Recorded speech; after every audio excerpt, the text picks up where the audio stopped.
And hello again from Fox News in Washington. We'll have our in-depth interview with Donald Trump in a moment. But first, a new Fox poll which finds there's a tight battle for the lead in Iowa. Among likely caucus goers, Senator Ted Cruz now stands at 28% and Trump at 26%, within the poll's margin of error. Marco Rubio and Dr. Ben Carson are the only other candidates in double digits.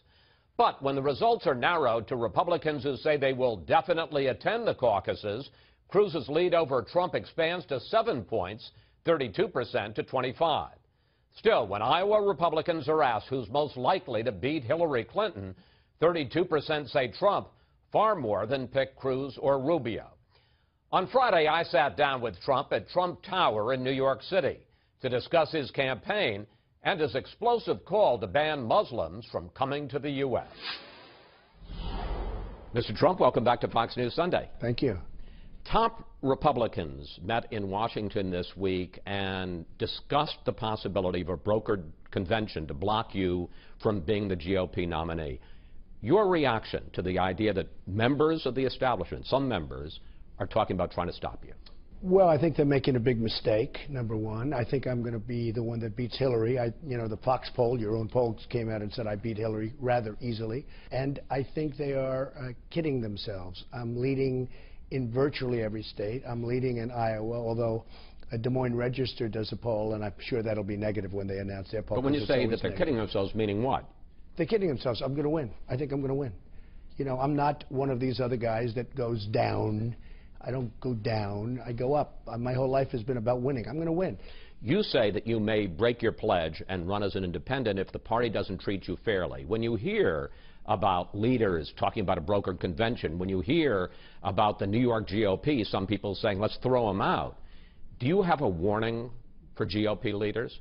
Look, I understand what they're going through. I wasn't supposed to be here.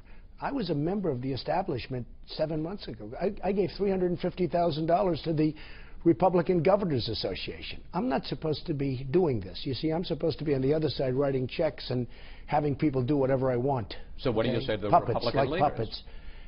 I say, folks, I'm sorry I did this to you, but you got to get used to it. It's one of those little problems in life.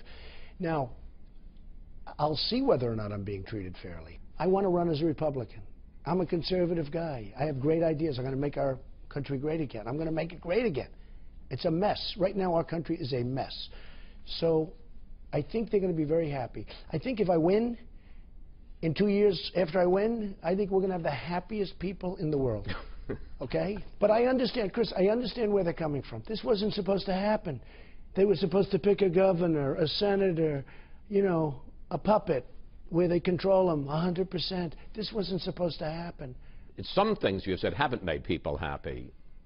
You say that the Muslim ban is about security, not about religion. But you would block all foreign Muslims. That's 1.5, let me just finish. Okay, go ahead. 1.5 billion people from coming into this country. Are you saying that all of them are potential security threats? We have people flying airplanes into World Trade Centers. We have people shooting people in California like happened last week. We have big problems. Problems that nobody understands. You don't understand them. I don't understand. People don't understand them. The Muslims have to help us figure out. There's tremendous hatred there. There's tremendous hatred. But where it comes from, I don't know. I think here's the point, Mr. Trump. I think people would understand it if you were basing it on countries, saying, don't let people in from Syria or Libya, war areas. But well, I've done that also. But there are 200 million Muslims in Indonesia. I've done that also. There's a Canadian businessman who's a Muslim. Are you saying they can't come in? There's a sickness. There's sick people. There's a sickness going on. There is a group of people that is very sick, and we have to figure out the answer. And the Muslims can help us figure out the answer. Here's what Speaker of the House Paul Ryan said this week. This is not conservatism. What was proposed yesterday is not what this party stands for, and more importantly, it's not what this country stands for. Ryan says you would violate the constitutional guarantee of freedom of religion. Look, I like Paul Ryan. Very, very weak on illegal immigration, big on amnesty, very, very bad on our southern border. Let people pour in. It's not the kind of thinking we need. We need stronger thinking than that. And I like him. He's a nice person. But we need stronger thinking than that. I want the Muslims to help me. I knew there'd be a storm. I'm a very smart person. I knew there'd be a storm. But we need the Muslims to help us figure it out. This week, you've been called a bigot, a fascist, a demagogue. I looked up the word demagogue in the dictionary, and it says someone, a public official who seeks support based on appealing to people's fear and prejudice. Not me. Is that what you're doing? No, it's the opposite. It's called Make America Great Again. It's the opposite. I want to make our country safe. In fact, I'm going to add to it. Make America great again. Make America safe again. It's not safe. We're living in fear. I'm not creating the fear. People are living in fear. I have friends that don't want to fly in airplanes anymore. Okay? Now, look, there's a problem. You don't have to admit it, you never will, because you always want to be politically correct. Your father would have admitted it, okay? He's a little different. But you're catching your father very rapidly. Certainly in the ratings we're catching him when we do it together. But look, there's a fear out there. Let's talk practically about how your plan would work. Someone wants to come to the U.S. How do you find out if they're Muslim? Do you ask them? No, you do more than that. You have a surveillance system, and you check things, and you have papers, and you have documents, and you go through a process, which we don't do very well right now. Do you know that in Syria, I hear they're making false passports, and I have heard that ISIS, and I'm pretty good at this stuff, Chris, in Syria, right now, there are people that are making false passports for the migrants, and it's ISIS making the passports, okay? And we have people coming in through the migration, coming into this country with false passports. Now, I'll tell you what, it's got to stop. We've got to get tough, and we've got to get smart. You say this is going to be temporary until we figure out, in your words, quote, what the hell is going on. It's temporary.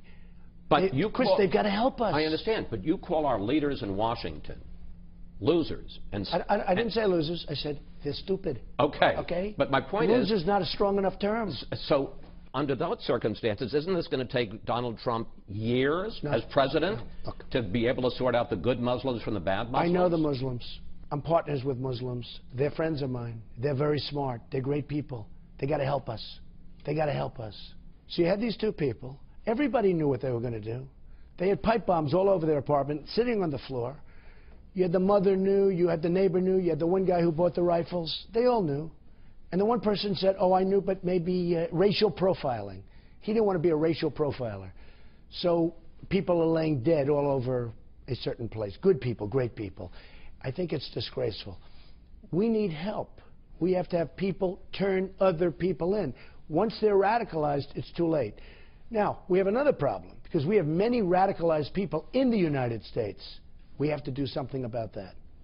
Let's turn to the campaign. You lead in almost all the polls, except for a couple in Iowa, where Ted Cruz is slightly ahead of you. This week, Ted Cruz apparently told some supporters that he questions your judgment to be president. What do you think of Ted Cruz? Well, do you notice he said it behind my back? Somebody taped that conversation. He said it behind my back, and that's okay. Look, I don't think he's qualified to be president. Why not? Because I don't think he has the right temperament. I don't think he's got the right judgment. What's wrong with this temperament? Well, you look at the way he's dealt with the Senate, where he goes in there like a, frankly, like a little bit of a maniac. You're never going to get things done that way. Look, I built a phenomenal business. I'm worth many, many billions of dollars. I have some of the greatest assets anywhere in the world. You can't walk into the Senate and scream and call people liars and not be able to cajole and get along with people. He'll never get anything done, and that's the problem with Ted. Most of the so-called experts are now saying maybe Trump wins the nomination, but he's still going to get swamped in a general election by Hillary Clinton. And they point to this. Among women, 27% have a favorable view of you, 62% unfavorable. Among blacks, here's your problem. Here's your problem. Can I just read? No. I think this. You're quoting one poll because there are other polls where I'm very favorable with women. No, but not among all women. Excuse me. We wanted to ask Trump about a USA Today poll last week, which shows him with high unfavorable ratings among women, blacks, and Hispanics.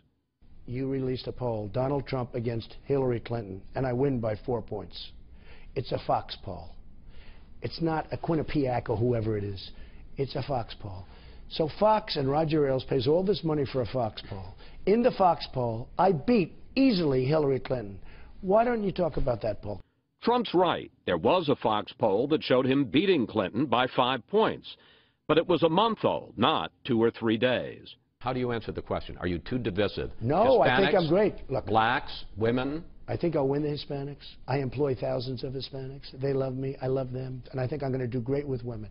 And one of the reasons I'm going to do great with women is that I'm a leader. I'm not like Hillary Clinton. She's got no strength. She's got no stamina. Everything she does is like theatrical. Oh, Donald Trump said this.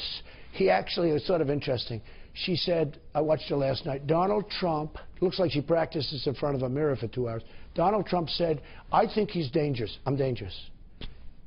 She's the one that caused all this problem. With her stupid policies, you look at what she did with Libya, what she did with Syria. Look at Egypt, what happened with Egypt. A total mess. We don't back any of our allies. You look, she was truly, if not the, one of the worst Secretary of States in the history of the country. She talks about me being dangerous. She's killed hundreds of thousands of people with her stupidity. What do you mean she's killed hundreds of thousands? She was Secretary of State. Obama was president. The team, right.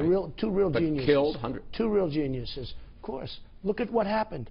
The Middle East is a total disaster under her. She'd travel back and forth, but look at all the problems. Look at, as an example, Iraq. Total disaster.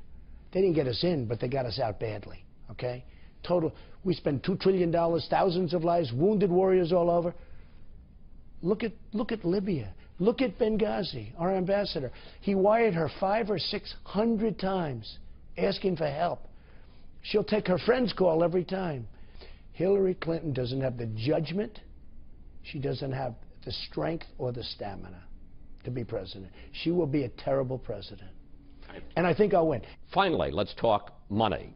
Should congressional Republicans put policy riders in a bill to keep the government funded? And if so, what issues are worth risking a government shutdown? If we had leadership, you wouldn't have to talk about a shutdown. And one of the things I'm so disappointed with the Republicans is that we have a budget, and then they go to sleep for 2 years. They don't do anything. And they start talking about it just before the budget comes up. It doesn't work that way. Are there policy issues that you would shut down the government over? I don't want to say, and I'll tell you why I don't want to say. There are certain things that we can talk about, but I don't want to say, because they have to think of us as unpredictable. Let me tell you, Boehner said, we will never, ever shut down the government. What happened? He gave away all his cards by saying that. In other words, he gave Obama all of his cards. Okay, it's fine to say that. Now Obama sat back, he got everything he wanted. So I don't want to say what I'll do. Finally, it's called the art of the deal, in all fairness. I mean, nobody in our government understands the art of the deal. Finally, the Federal Reserve meets this week. Should they raise interest rates? And what do you think of Fed Chairman Janet Yellen? Well, she's always been known as very low interest, and as a developer, I like low interest rates. As somebody that loves our country, you're going to have to start raising them, and she should start raising them a little bit at least. Why? Look, I'm getting free money. By doing this, it's a form of printing money. And I think she's fine. She's a very low interest rate person. I think she's probably going to raise them. And if she does, it's going to be a small raise. And I don't think it's going to have much of an impact. Mr. Trump? Thank you. Thank you. Thank you very much. Always a pleasure. Appreciate it.